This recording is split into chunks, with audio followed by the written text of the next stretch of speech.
नमस्कार प्यारे बच्चों, मेरे YouTube चैनल सबल एजुकेशन में आप सभी का स्वागत है।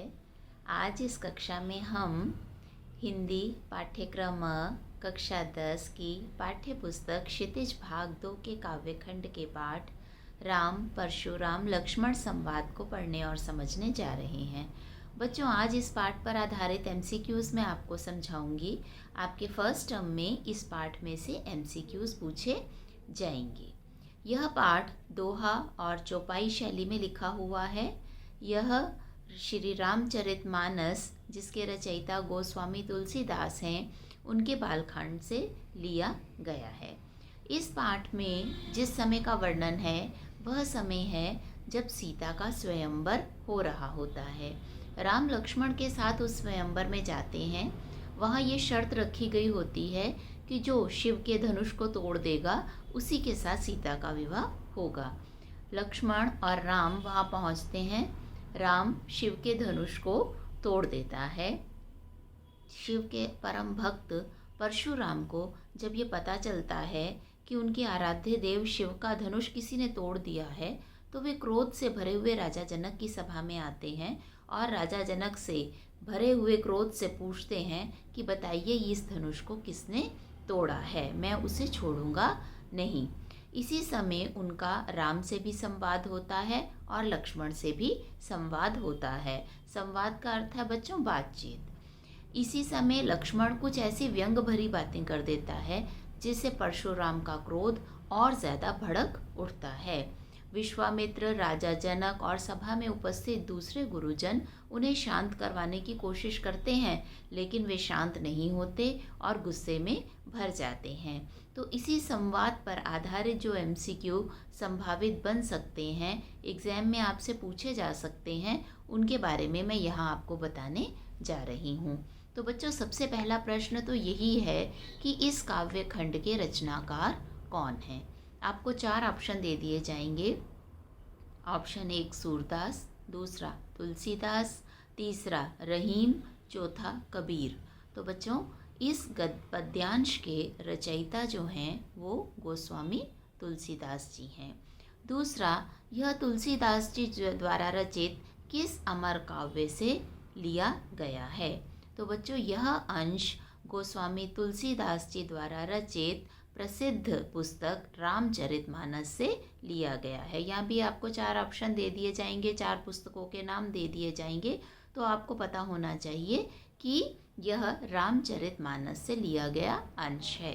तीसरा प्रश्न इस पर आधारित ये बनता है कि यह खंड जो है, यह पद्यांश जो हैं, ये रामचरितमानस के किस कांड से लिए गए हैं। आपको संभावित उत्तर दिए जा सकते हैं सुंदरकांड, बालकांड, किष्किंधा कांड या लंका कांड। तो आपको पता होना चाहिए कि यह जो चौपाई और दोहे आपकी पुस्तक में दिए गए हैं, ये रामचरितमानस के बालकांड से लिए गए हैं। फिर प्रश्न आपसे पूछा जा सकता है, धनुष के टूट जाने पर श्री राम ने परशुराम से क्या कहा। ऑप्शंस हैं, इस धनुष को तोड़ने वाला आप ही का कोई सेवक होगा। नंबर 2, इस धनुष को तोड़ने वाला आपका कोई शत्रु होगा। तीसरा, इस धनुष को मैंने तोड़ा है। चौथा, इस धनुष को राजा जनक ने तोड़ा है। तो बच्चों, इसका सही उत्तर है इस धनुष को तोड़ने वाला आप ही का कोई सेवक होगा। यह बात रामचंद्र जी ने परशुराम से कही थी। फिर श्री राम जी के वचनों से उनकी किस विशेषता का पता चलता है, कौन कौन से उनके स्वभाव की विशेषताएं पता चलती हैं। ऑप्शन मिलेंगे उनकी विनयशीलता का, उनकी निर्भीकता का, उनकी सत्यप्रियता का या उपरोक्त सभी गुणों का। तो सही उत्तर है नंबर 4, उपरोक्त सभी गुणों का। रामचंद्र जी विनम्र भी थे, निर्भीक भी थे और सत्यप्रिय भी थे। ये उनके स्वभाव में विशेषताएं थीं। अगला प्रश्न है, सेवक सो जो करे सेवकाई, यह पंक्ति किसके द्वारा कही गई। रामचंद्र जी के द्वारा कही गई, लक्ष्मण के द्वारा कही गई, विश्वामित्र के द्वारा कही गई या जनक के द्वारा कही गई। तो बच्चों, यह पंक्ति जो है वो परशुराम के द्वारा कही गई। इसका सही उत्तर है परशुराम। परशुराम के अनुसार लक्ष्मण किसके वश में है। मृत्यु के वश में है, शिव जी के वश में है, विश्वामित्र के वश में है या रामचंद्र जी के वश में है। तो परशुराम इस चौपाई में बता रहे हैं कि लक्ष्मण जो है वो मृत्यु के वश में है। यहाँ पर एक शब्द प्रयोग किया गया है त्रिपुरारी। आपको इसका संधि विच्छेद बताना है। आपको ऑप्शन मिलेंगे त्रिपुर जमा अरी, त्रि जमा पुरारी, त्रिपु जमा रारी या त्रिपुरा जमा री। तो इसका सही उत्तर है त्रिपुर जमा अरी, इसका सही संधि विच्छेद है। फिर अगला प्रश्न है, इन पद्यांशों की भाषा कौन सी है? उत्तर आपको देने के लिए 4 ऑप्शन मिलेंगे, भोजपुरी, मैथिली, अवधी या ब्रज भाषा। तो इन ये जो चौपाई और दोहा यहाँ पर आपकी पुस्तक में दिए गए हैं, इनकी भाषा है अवधी भाषा। तो सही उत्तर है अवधी भाषा। उसके बाद आगे प्रश्न आता है, यहाँ किस धनुष की बात की जा रही है? ब्रह्मा जी के धनुष की, कृष्ण जी के धनुष की, शिव जी के धनुष की या राजा जनक के धनुष की? तो बच्चों यहाँ शिव के धनुष की बात की जा रही है। बालक बोली बधो नहीं तो ही, इन पंक्तियों में कौन सा अलंकार है? आपके ऑप्शंस होंगे उत्प्रेक्षा अलंकार, अनुप्रास अलंकार, रूपक अलंकार या उपमा अलंकार। तो बेटा यहाँ पर अनुप्रास अलंकार है, क्योंकि ब वर्ण की आवृत्ति एक से अधिक बार हुई है। जहाँ एक वर्ण की आवृत्ति एक से अधिक बार होती है, वहाँ अनुप्रास अलंकार होता है। बाल ब्रह्मचारी अति को ही, इस पंक्ति के द्वारा किसके स्वभाव का परिचय दिया जा रहा है? परशुराम के स्वभाव का, राम के स्वभाव का, लक्ष्मण के स्वभाव का या विश्वामित्र के स्वभाव का? तो इस पंक्ति के द्वारा परशुराम के स्वभाव का वर्णन दिया यहाँ पर जा रहा है। अगला प्रश्न है, लक्ष्मण के कठोर वचन सुनकर परशुराम ने क्या किया? ऑप्शंस हैं, उसे अपने हाथ में ले लिया, वे चुप रहे, अपने फरसे को साफ करने लगे या क और ग दोनों? तो इसका सही उत्तर है क और ग दोनों। उन्होंने उसे अपने हाथ में ले लिया और गुस्से से अपने फरसे को साफ करने लगे। लक्ष्मण के कुल में किन पर शूरवीरता नहीं दिखाई जाती? इसमें ऑप्शंस दिए हैं, गाय पर, ब्राह्मण पर, देवता पर और चौथा ऑप्शन है उपरोक्त तीनों पर। तो बेटा इसका चौथा आंसर होगा ऊपर कहे गए तीनों पर लक्ष्मण के अनुसार उनके कुल में वीरता नहीं दिखाई जाती है। गिरा गंभीर में कौन सा अलंकार है? अनुप्रास अलंकार है, रूपक अलंकार है, मानवीयकरण है या पुनरोक्ति प्रकाश है? तो बेटा यहाँ पर अनुप्रास अलंकार का प्रयोग किया गया है। उसके बाद अगला प्रश्न है, काव्यांश में यहाँ जो कवि दिया गई है शब्द, उसमें कौन सा मुहावरा प्रयोग किया गया है? अब यहाँ पर आपको 4 ऑप्शन दिए जा रहे हैं इन चौपाइयों में से। इहाँ कुम्हड़ बतिया को नाही, जे तर्जनी देख मारी जाही, देख कुठार सरासर बाना। चौथा ऑप्शन है चहत उड़ावन फूकी मारू। तो यहाँ जो मुहावरा है वो नंबर 4 ऑप्शन है, चहत उड़ावन फूकी मारू। अगला प्रश्न है, रघुकुल की परंपरा के अनुसार इन पर आघात नहीं किया जाता। देवता पर, गाय पर, ब्राह्मण पर या इनमें से किसी पर भी नहीं? तो बेटे इनमें से किसी पर भी आघात नहीं किया जाता, यह इसका सही उत्तर है। नेक्स्ट प्रश्न है, परशुराम ने गधी सूनु का प्रयोग किसके लिए किया? गुरु विशिष्ट के लिए, लक्ष्मण के लिए, विश्वामित्र के लिए या स्वयं के लिए? तो उन्होंने इस शब्द का प्रयोग विश्वामित्र के लिए यहाँ पर किया है।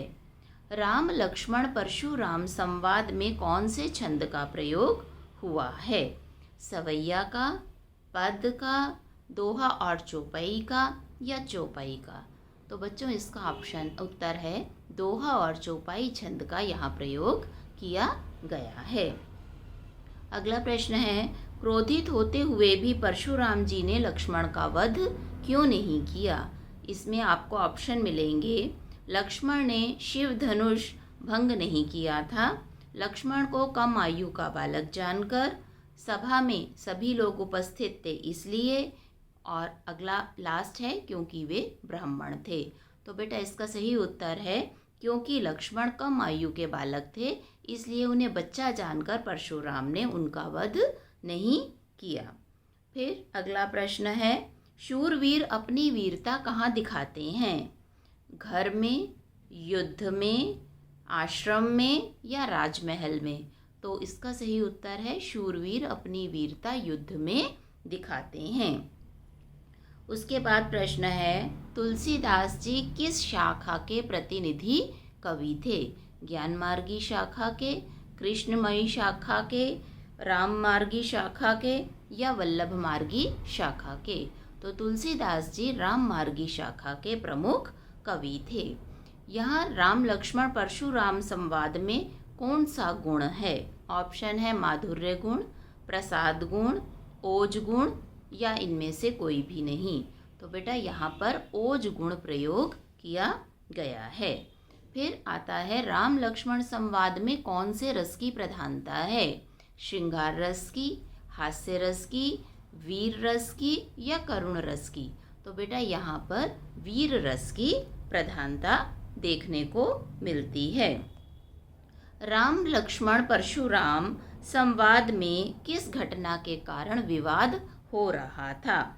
लक्ष्मण की उदंडता के कारण, लक्ष्मण की व्यंग्यपूर्ण उक्तियों के कारण, शिवजी का धनुष टूट जाने के कारण या अपनी अपनी वीरता का प्रदर्शन करने के कारण? तो इसका सही उत्तर है विवाद का कारण था शिवजी का धनुष टूट जाना। तो शिवजी के धनुष के टूट जाने के कारण वहाँ विवाद हो रहा था। किसके कहने पर परशुराम ने अपनी माता का वध कर दिया था? अपने पिता के कहने पे, अपने गुरु के कहने पे, अपने मित्रों के कहने पे या अपनी पत्नी के कहने पे? तो इसका सही उत्तर है अपने पिता के कहने पर उन्होंने अपनी माता का वध कर दिया था। उसके बाद प्रश्न है, श्री राम के स्वभाव में इनमें से कौन सा गुण नहीं था? विनम्रता, वाक्पटुता, निर्भीकता और अहंकार। तो बेटा उनके स्वभाव में अहंकार नहीं था। तो इसका सही उत्तर है अहंकार। वो बिल्कुल भी अहंकारी नहीं थे, किसी बात का भी घमंड नहीं करते थे। परशुराम के क्रोध करने पर लक्ष्मण ने धनुष के टूट जाने के लिए कई तर्क दिए। इनमें से गलत तर्क कौन सा है?